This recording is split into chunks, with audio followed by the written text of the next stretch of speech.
Kadya? Kadya? Kadya? Saan ka ba? Halika nga sandali. Andito na ako.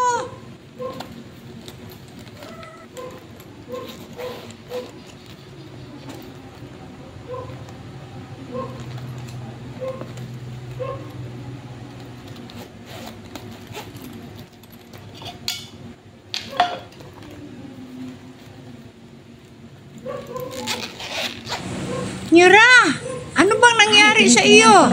Anong ginagawa mo? Tinitingnan ko lang ang mga purse, mga coin purse ko, mga pitaka ko dahil nanaginip kasi ako kagabi na magiging milyonarya daw ako. Ay hindi, milyonarya. Tapos iya nga nag-alala ako paano kaya kung magiging milyonarya ako, tapos naku, mahirapan ako magwaldas kasi matanda na ako. Ano kaya ang gagawin ko, ha? Yan ang problema ko. Kasi siyempre, tinignan ko dito sa pitaka ko, hindi pa nga parang may dumating na kasi sabi, malapit daw, very soon daw magiging milyonarya ako. Meron din namang pera dito, pero ewan ko lang, yun ba ang ibig sabihin? Pero hindi naman masyadong marami. Baka mamayang konti, baka darating pa yung iba. Kasi tinignan ko dito, ito puno na ito kasi Tapos ito din, puno din ito. Tapos naku, baka napuno na yung ibang bag ko. Yan ang problema ko. Ano kaya, ha? Teka. Isipan ko mas madali lang yung kasi siyempre pag marami na akong pera sa bangko tapos hindi ko yun mawaldas. Nako, sige, na lang. Ito, magdala kang, di ba may nakita kang di ba may bahay dun sa unahan? Na medyo, yung bang nasa malapit sa kalsada, di ba sabi ko na, ay hindi ko nagustuhan yung bahay na yan, malaki nga. Pero hindi ko magusto. Magdala ka ng posporo, ha? At bakit po? Anong gagawin ko sa posporo? Sunugin mo yung bahay na yan kasi hindi ko gustong titingnan. Naiinis ako kung titingnan ko.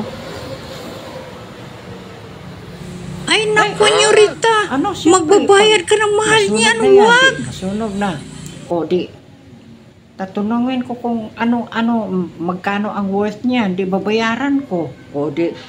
Siyempre, pag sabing 2.5 million niya, sige, bayaran ko kaagad para siyempre, bawasan naman yung pera ko. Nakakainis kasi. Worried ako talaga dyan. Kasi paano kaya ito, ha? Sige, magdala ka ng posporo, ha? Ikaw na lang, Nyorita. Takot ako sige, ha? Kailan? Paano sabi nyo? Malapit ka na magiging milyonarya pero hindi pa naman, Nyorita. Okay. Paano yan? Naku, malintikan tayong dalawa niyan. Oh, no! Ay, nga pala, yan ang hindi ko naisip. Baka hindi pa ako magiging milyonaryo bukas. Baka malayo pa kasi. Pero sa dream ko, sa panaginip ko, sabi, malapit, kunti na lang magiging milyonarya na ako. Paano nga, kung talagang hindi pa ako nagiging milyonarya na ako, paano yan? Malintikan ako. Saan kaya ako magtatako? Nakakatakot pala, Buti na lang sinabi sa akin, Kadya. Ikaw kasi, pala, salamat pala, Kadya, ha, sinabi mo sa akin, ha. Ito naman. Sige, increasean ko lang yung sweldo mo. Kasi ang bait mo sa akin. Imbis ang sweldo mo ay, You tried it. imbis na.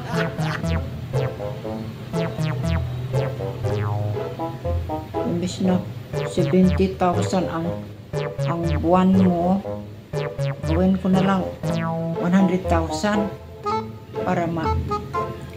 para maano kasi mabait ka kasi sa akin eh. O sige, gagawin ko na lang yung 100,000.